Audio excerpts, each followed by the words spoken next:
말씀을 잘 읽으시기 바랍니다. 복음의 시작이다. 마태복음, 마가복음, 누가복음, 요한복음 뭐요? 복음이죠. 복음. 복음의 시작이다. 복음은 가스펠이다. 기쁜 소식이다 했습니다. 기쁜 소식이 무슨 소리냐? 무슨 기쁜 소식이냐? 죄인된 우리가 소망이 없었는데, 여러분, 우리가 소망이 없는 인생이었으면 알아야 하는 거죠. 영원히 살 줄 아는 그게 문제예요. 우리는 언젠간 다 죽습니다. 왜 죽냐? 죄인이기 때문에 죽습니다. 오은혜 영원히 삽니까? 윤빈이 영원히 삽니까? 언제 죽을지 모르겠지? 엄청나게 오래 살 것 같죠? 저만 할 때는 그렇습니다. 시간이 안 가요, 시간이.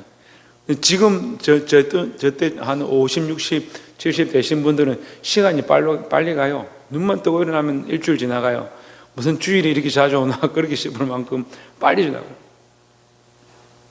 그리고 죽을 때 되면요, 인생이 살과 같이 지나갔다 이렇게 느껴지는 거예요. 아침 안개처럼 사라져버리는 거예요. 그래서 지금 우리가 시간이 무한한 것 같지만 결국 때가 되면 다 죽게 된다는 거죠. 그런 소망이 없는 인생, 죽음을 바라보고 살아가는 우리 인생, 결국 어디로 달려가느냐? 죽음을 향해 달려가는 거예요. 응? 신주경 어디를 향해 달려간다고? 제대를 향해서 달려간다고?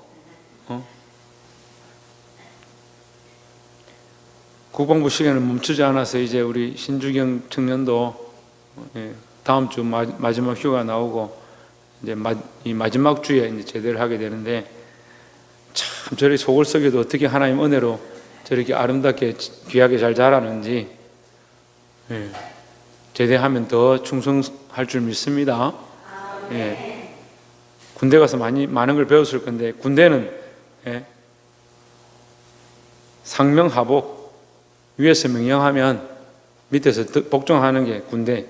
그리고 우리도 영적으로 영적 군대인데 예수님의 군사다. 예수님의 군사다. 우리가 예수님의 이 복음을 들었습니다. 예수 그리스도로 말미암은 구원, 죽을 수밖에 없는 인생. 이미 우리는 이미 사형 선고된 거죠. 제 아버지 부친이 한 3개월밖에 못 살겠다 이렇게 사형 선고를 받았어. 우리도 언젠지 모르지만 100년 이상 살 사람, 여기서 지금 100년 이상 살 사람이 몇 명 되겠어요?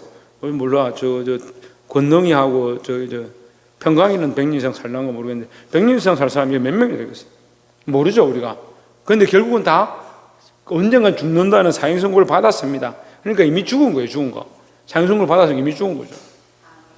그런데 우리에게 뭐가 있습니까? 예수 그리스도가 오셔서 우리를 위해 죽으심으로 그리스도를 믿는 자, 예수님을 믿는 자에게 뭘 주시냐? 영원한 생명을 약속해 주셨다라는 거죠. 목사님 어디 갖고 있습니까? 자, 여기 있습니다. 여기 가져가십시오. 어디 있습니까? 우리 속에 있습니다. 예수 그리스도를 믿음으로 구원을 받는다는 이 복음을 믿는 이 사실이 우리 안에 있다라는 거죠. 그럼 자, 복음이 어떻게 됐느냐? 어디서부터 왔느냐? 이제 이 마태복음을 보고 우리가 볼 수 있는 거죠. 자, 마태복음 1장 1절에 아브라함과 다윗의 자손 예수 그리스도의 세계라 했습니다. 자, 예수님의 세상 이 계보, 예수님의 족보에 대해서 예수님이 어떻게 태어났는지에 대해서 기록하는 거예요. 그러니까 육신의 이 혈통에 대해서 왕의 혈통을 마태복음은 얘기하고요, 누가복음은 인간의 혈통에 대해서 이렇게 얘기를 하는 거예요. 예수님은 그리스도다. 그런데 그냥 없다가 갑자기 뿅 나타났느냐? 아니고 우리 혈통으로 왔다. 우리 혈통으로 와서 실존하는 존재이시다라는 걸 가르쳐 주는 거죠. 그 족보가 없으면 어디서 왔는지 모르잖아요. 육신으로는 요셉에게서 나고 인간의 몸을 입고 왔지만 하나님이 보내셨다. 하나님께로부터 왔다. 하나님이시다라는 거죠. 그래서 예수님은 멜기세덱의 반차를 따른다. 멜기세덱은 어디서 와서 어디로 갔는지 족보에 안 나와 있어요. 성경에 족보가 안 나와 있어요. 그러니까 예수님 어디서 와서 어디로 갔는지 하나님이신 모습은 알 수가 없다는 거예요. 그렇지만 우리 인간의 혈통으로 난 모양을 여기 가르쳐 주는 겁니다. 왜 가르쳐 주느냐? 여기 크게 딱 두 가지, 우리가 이게 1장 1절이 중요한데요. 아브라함과 다윗이다. 아브라함은 뭐냐? 이스라엘 백성들이 가장 중요하게 생각하는 조상이에요. 자기들이 가장 중요하게 생각하는 조상 아브라함이 하나님과 언약을 맺고 복의 근원이 됐다. 그리고 자기들은 아브라함의 후손이라는 것이 택한 선민이다. 하나님 택하신 선민이라는 가장 큰 자부심 안에 있는 거죠. 그런데 이 예수님도 누구냐? 아브라함의 후손이다는 거예요. 그걸 알아라는 거죠. 너희와 관계없는 것이 아니다. 그러니까 그 언약의 후손이다 이 말이죠. 다윗의 자손이다. 다윗은 그들이 가장 중요하게 생각하는 가장 큰 왕이다는 거예요. 이스라엘의 왕이다는 거예요. 그럼 예수님은 언약의 후손이면서 왕족이다 이 말이에요. 왕족이다. 왕의 혈통에서 태어났다라는 거죠. 그러면 왜 이 얘기를 하느냐? 왜 이 얘기를 하느냐? 이것은 구약에 약속되어졌던 말씀이 이루어진 자, 그분이 누구냐? 예수 그리스도라는 것을 가르쳐 주는 거죠. 그러니까 너희가 기다리던 그 메시아, 다윗의 뿌리에서 한 가지가 날 것이다. 예레미야서에 예언했죠. 다윗의 뿌리에서 한 가지가 나는데 그 가지가 뭐냐? 그게 예수 그리스도죠. 그것을 이제 이 말씀으로 표현해 주는 겁니다. 2절에 아브라함이 이삭을 낳고 이삭은 야곱을 낳고 야곱은 유다와 그의 형제들을 낳고 했습니다. 그래서 야곱이 유다와 그의 형제들, 유다를 왜 기록하냐? 야곱에게서 유다를 통해서 쭉 내려가는 거죠. 그 다윗과 예수님께로 가는 계보가 유다에서 나니까 이거 유다를 대표해서 적었지만 이 야곱의 야곱의 자녀가 몇 명이냐? 12명. 그건 12지파라고 하는 거예요. 12지파가 태어나고 그 유다의 혈통에서 메시아가 태어나는 거예요. 3절에 3절에 유다는 다말에게서 베레스와 세라를 낳고 베레스는 헤스론을 낳고 헤스론은 람을 낳고 했습니다. 여기 우리가 마태복음 1장에서 여자들의 이름을 좀 찾아보려고 하는데요. 여기 계보에 여자의 이름이 5명 나와요. 그리고 이건 우리가 믿는 사람들은 상식적으로 알고 있어야 되고 이 여자의 이름이 왜 있는지도 알아야 됩니다. 유다는 다말에게서 베레스를 낳고 했습니다. 다말은 유다의 며느리입니다. 며느리. 그 며느리인데 이게 참 어려운 문제예요. 시아버지하고 며느리하고 자가지고 애를 낳아서 베레스와 세라가 쌍둥이가 태어났다. 이거는 불륜도 말도 안 되는 얘기죠. 그런데 이때 당시에 이 시대에 가장 중요한 게 뭐냐? 집안에 대를 잇는 것인데 대가 다 끊어졌습니다. 대를 이을 수가 없어요. 그런데 이 다말은 끝까지 뭘 생각하느냐? 자기가 이 자손을 낳고 대를 잇는 것이 하나님의 명령이고 그것을 해야 된다라고 생각하고 있는 거예요. 그런데 유다는 그런 데 관심이 없는 거예요. 근데 어쨌거나 그 얘기를 다 하려면 시간이 없으니까 어쨌거나 다말은 그 하나님의 명령을 따르고자 했고 그 일로 인해서 자녀를 가지게 됩니다. 인간의 윤리적으로 생각하면 굉장히 잘못된 거예요. 윤리적으로 생각하면. 하지만 하나님의 관점에서는 도덕과 윤리를 초월하는 일들이 일어난다는 거죠. 예, 상식적으로는 안 맞습니다. 그리고 이 얘기를 또 젊은 사람들 들으면 화가 난다. 어떻게 이런 일이 있을 수 있느냐? 지금 시대에 만약에 그렇게 되면 난리가 나겠죠. 근데 지금 시대가 아니라 수천 년 전 일이고 또 그때 당시에 이 괴대 결혼을 허락해 한 시대, 그때 혈족을 보존하는 것이 여자의 의무, 태어나서 자신들이 자식을 낳는 것이 가장 큰 의무인데 그렇게 하지 못한 상황 가운데 다말이 끝까지 소망해서 이루어진 일이었기 때문에 그것을 이제 우리가 정죄하기에는 옳지는 않습니다. 그 일이 지금 사는 사람들에게 도덕적으로 맞다라고 할 수는 없어요. 하지만 하나님의 관점에서 이루어진 일이니까 다말을 그렇게 축복하셨습니다. 다말은 뭘 생각하느냐? 육신의 엄란함이나 이런 것 쫓아간 게 아니고 자손을 낳는 것에 대한 하나님의 약속을 이루고자 하는 그 일념으로 달려갔다는 거죠. 4절에 람은 아비나답을 낳고 아비나답은 나손을 낳고 나손은 살몬을 낳고 5절에 살몬은 라합에게서 보아스를 낳고 했습니다. 우리가 라합에 대해서도 몇 주 전에 말씀을 나눴죠. 라합도 세상 상식으로 생각하면 뭐예요? 매국노예요, 매국노. 민족을 파는 사람이에요, 민족을. 여리고성에 첩자가 들어왔는데 그 첩자가 누구냐? 이스라엘 병사들이 들어온 거예요. 정탐꾼으로. 들어왔는데 그것도 어떻게 합니까? 바구니에 넣어서 3대에 넣어서 숨겨주는 거예요. 자기 민족을 버립니다. 버리고 누구를 선택하느냐? 여호와 하나님을 선택하는 거예요. 자, 이 도덕적으로 맞습니까? 윤리적으로 맞습니까? 세상 관점으로 맞습니까? 안 맞죠. 그래서 세상의 이론으로, 세상의 논리로 보면 안 맞는 것들이 많이 있습니다. 하지만 라합은 그 성보다, 그 민족보다 뭘 더 중요하게 생각하냐? 하나님을 믿는 것, 하나님 살아계시다는 것이 더 놀라운 사건이고, 그 하나님을 믿어야 나도 구원을 받는다라고 생각을 하는 거죠. 여러분에게 나라를 팔아무라고 얘기하지 않습니다. 여러분에게 바람을 피우라고 얘기하지 않습니다. 하지만 우리가 그럴 만큼 하나님을 사랑해야 된다는 거죠. 그래서 라합이 민족을 배반하는 것처럼 보였지만 라합을 통해서 오히려 더 큰 민족이 태어나게 됩니다. 라합에게서 보아스를 낳고, 보아스는 룻에게서 오베스를 낳고, 여기 또 룻이 나옵니다. 룻은 이방 여인인데 하나님의 이 택한 선민에 들 수 없는, 그런 자격 없는 여인인데, 룻이 뭐라고 하냐? 자기 남편이 죽어서 이제 시어머니가 너는 가라, 너 고향으로 돌아가라 하는데, 룻이 어머니 하나님이 내 하나님이 되고 어머니의 민족이 내 민족이 될 것이다. 그래서 나는 떠나지 않겠습니다. 누구를 선택하느냐? 내 민족과 내 고향보다 내가 하나님을 선택하겠습니다. 그래서 하나님을 선택하고 믿음으로 끝까지 돌아온 이 룻으로 말미암아 룻에게 보아스가 그에게 결혼을 하게 돼요. 룻과 보아스 결혼하니까 룻의 시어머니가 나오미죠. 그 집안이 다시 부흥하고 그 집안을 통해서 자식이 태어나요. 오벳이 태어났습니다. 오벳은 이새의 아버지가 되고, 이새는 다윗의 아버지가 되는 거예요. 그래서 왕의 조상이 되는 거죠. 그런 복을 받습니다. 그럼 우리가 생각하는 상식대로 신앙생활을 하면요, 될 게 없는 거예요. 믿음은 이 모든 사실들을 초월하는 줄 믿습니다. 6절에 이새는 다윗 왕을 낳으니 다윗은 우리아의 아내에게서 솔로몬을 낳고 했습니다. 다윗은 우리아의 아내 바세바죠. 바세바에게서 솔로몬을 낳고 했습니다.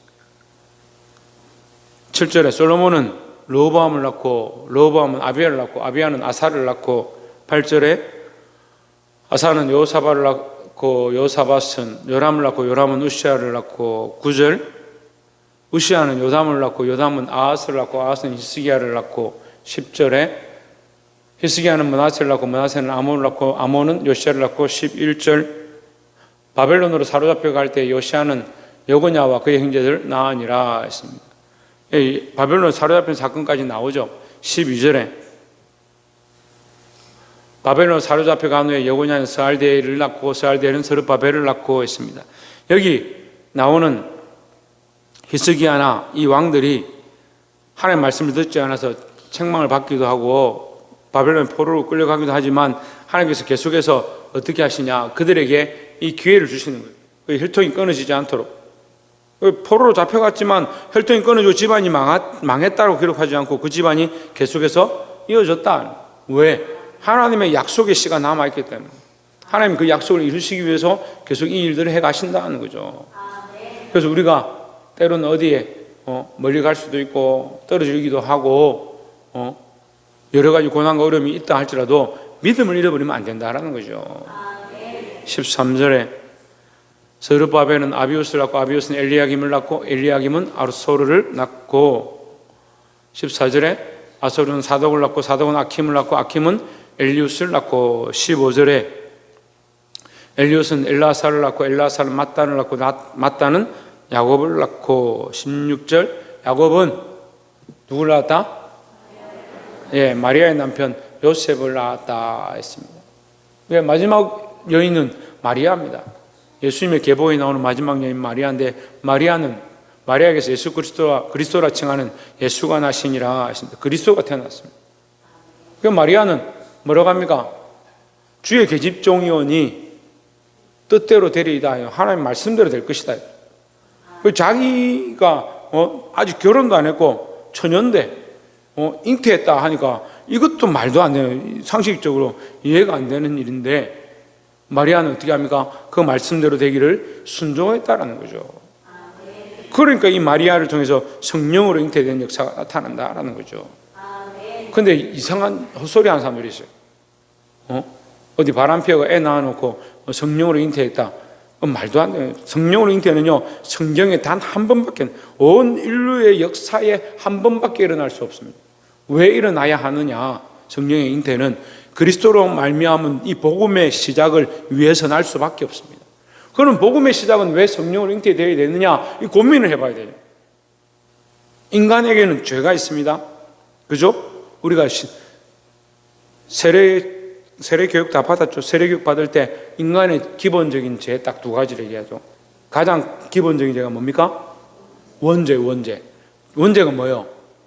태어나면서부터 유전한 죄요. 자기도 모르게 가지고 있는 본성적인, 정신을 차리지 아니하고 까불까불하는 조회찬 자기도 모르게 가지고 있는 이 본성적인 죄, 불순종하고 성질을 내고 자기 욕심만 채우려고 하는 이 본성적인 죄, 원죄. 그 다음에 뭐예요?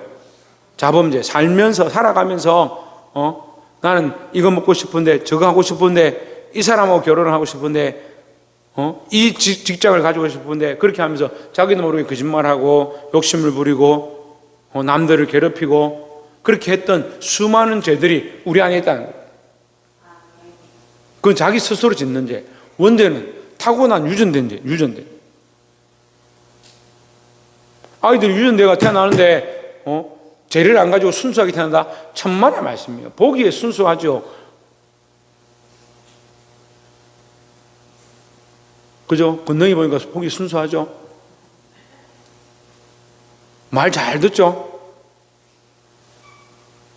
평강이 보니까 시킨 대로 잘하고 너무 순수해가지고 욕심도 안 부리고.